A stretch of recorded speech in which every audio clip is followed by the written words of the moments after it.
Rear brake service, shocks done, wheels back on. How about that?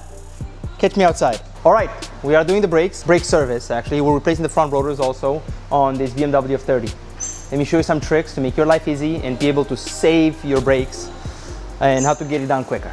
So, first of all, if you have one of these guys, which is a wheel lock, never use the gun on the initial impact. Normally you do it on the ground, but if you haven't done it when it's on the ground, you can use a pry bar and you do one of these tricks. Boom, done. Impact has way too much torque, you can break the splines, we've done it in the past. And if that's the case, you'll end up at a mechanic shop. So take the wheel off, make your life really easy. I know that most people, for European vehicles that do not have studs and they have lock bolts, they'll have special pins that go in the wheels, you screw them in on the back side. It's a pain, it takes too long. Here's what I do. I take 4 off, on the 5th, I hold the wheel, I take it off, just like that, comes up with the socket usually. You put your gun up here, boom. Uh-oh, it's easy. You put it back in, just like that. Or you can buy a $3,000 rust removal tool. Okay, now that we're here, we want to make sure that the steering wheel is unlocked. Look at that. Look at that. It's pretty nasty. There's a few sensors in that area, and that's where your steering shaft is also. And that could be an expensive repair. We're gonna have to get that cleaned up. We're gonna have to remove the caliper, okay? I usually use a screwdriver or a pry bar. Pry against the rotor, comes right off. Easy peasy. There is a special tool for this, but that's my special tool. Here, there's always gonna be sand buildup on top of the boots for the sliders. Before you take the pins out, always grab a brush and brush some of that sand away from it, so you don't get any of that trapped behind the boot.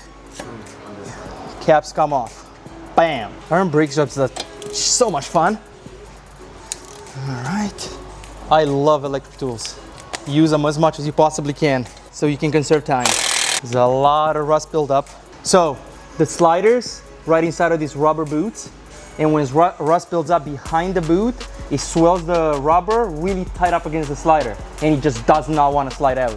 And that's how this seize up and actually wear your pads prematurely. So what I do, I put the tool on it, I put a bit of pressure sideways on it, and I twist it as I pull it out, because it doesn't want to slide out on its own. Just enough to clear the caliper bracket so we can slide it off. I stick a pry bar behind the caliper and the rotor. Voila. Oh, that one's easy. That's why we're doing a brake service on it. Let's get this off so we don't break the sensor. Now the caliper slides right off. All right. You get your trusty, move the pads. On this particular vehicle, we're replacing the rotors, and it looks like we can salvage the brake pads. Put your trusty up here. There she goes. You never want to hang the caliper by the flex hose for obvious reasons. Very tight, very tight. And it works! This rotor has a mad vibration. This vehicle has a mad vibration under deceleration, and visually does not look like it's worked, but it is. We got a problem right off the bat. Have this sandblasted if you do have access to a sandblaster, and that could help. But many of these calipers, actually, especially the European ones, are coated, so they're less susceptible to rust. That's why we don't like to just remove all the coating off the calipers. Like you saw, when you know when you rebuild caliper, they're all sandblasted, they rust within weeks. So this is your caliper mounting bracket. This is where the pads slide on. European vehicles do not have shims, all right, or most of them don't. So the idea is to be able to have a pad that slides on them freely once lubricated. Ours already does, slides very nice and freely. It does look like there's a lot of rust buildup. So what you want to do when you sand it down these surfaces, you never want to go until it's shiny. Because when you do that, you're taking materials away. If every 6 months when you do a brake service, you're removing rust and material away, after a while, after a couple of years, you're not going to have any material left, and the pad will be sloppy. So I always just go with a little file until I remove anything that's loose. You see rust buildup, any sort of material, sand. You do that. You run a file over it, a brush. That's right.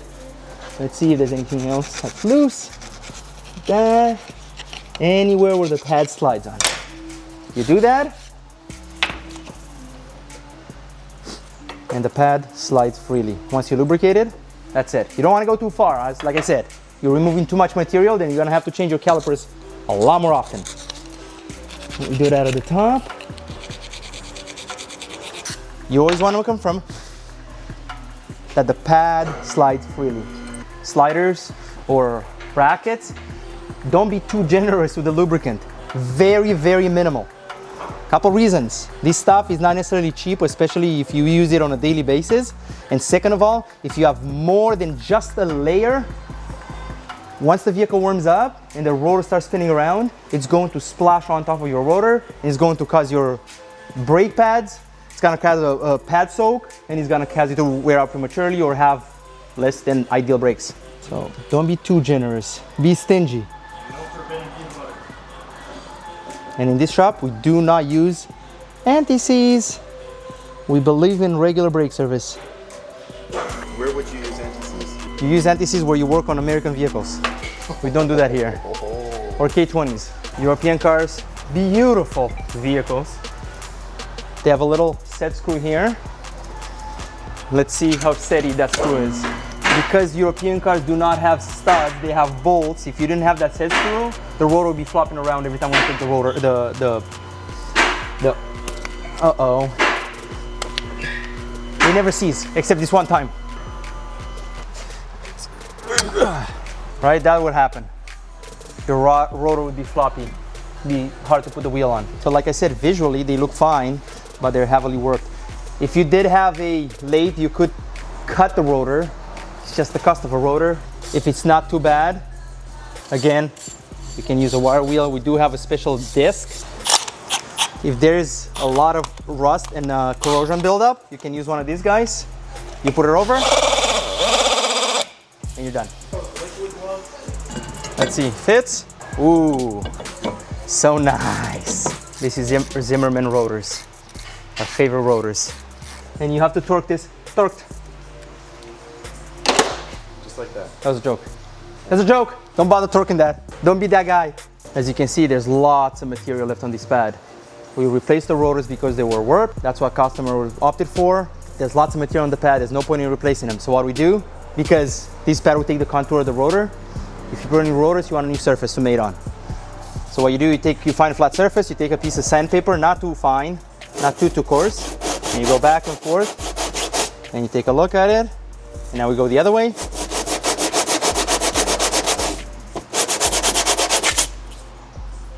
See, there's a hot spot right there in the middle. You can see it. And you're not taking too much material off.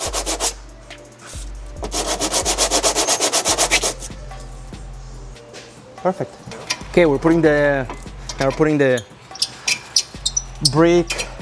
bracket back on. You are more than welcome to get those torqued to manufacturer specifications. On average, they're 120 to 160 foot-pounds of torque.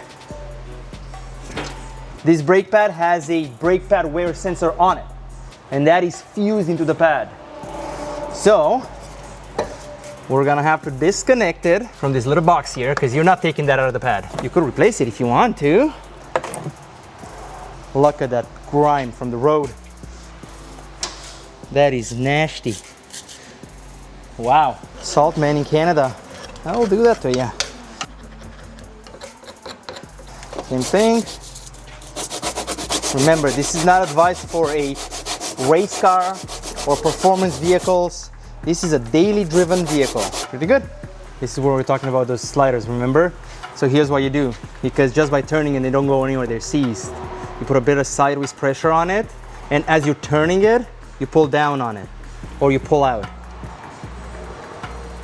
and they come out.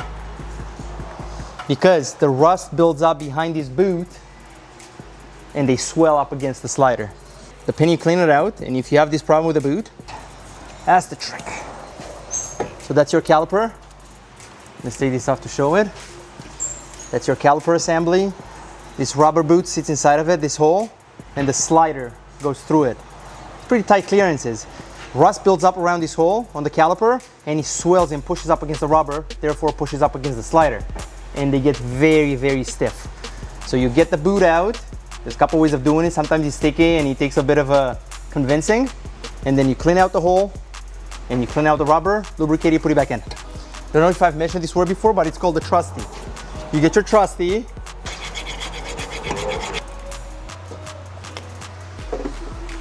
can put in the wire wheel, but that's all the way over there. Perfect, thank you. Let's get this pad back in. Very, very nice. Just a dab of dielectric grease. Whoop. Smear it. That's the small layer of dielectric grease. Otherwise, when it gets hot, it melts and goes away. You don't want contamination on your brake pads and brake rotor surface. So on most coated rotors, especially the higher end Texar, Zimmermans and other brands, they are zinc coated rotors, and the surface itself actually has a zinc coating on it. The cheaper rotors or the white box rotors, they usually come with an oil film on them. You want to wipe that off with brake cleaner before you start driving it.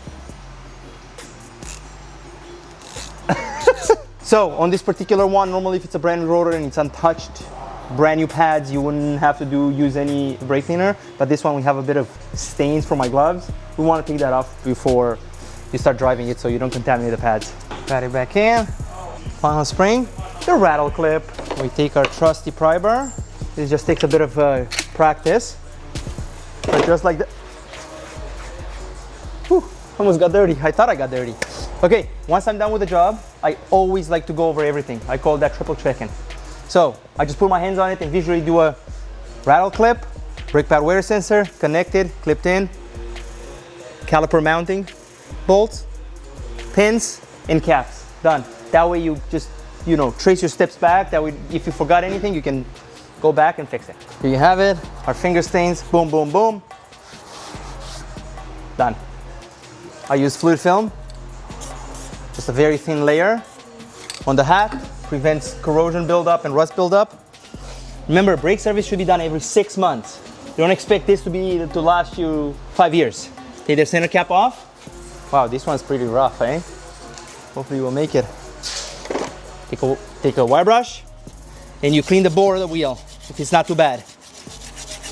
If it's bad, there is a tool for it. This wheel goes on the inside of the hub and that's it. Looks brand new. Mind you, that tool touches shiny, takes a little bit of material off. You do this every 6 months, you're gonna have to replace your wheels every 20 years. Are you ready to put the wheel on?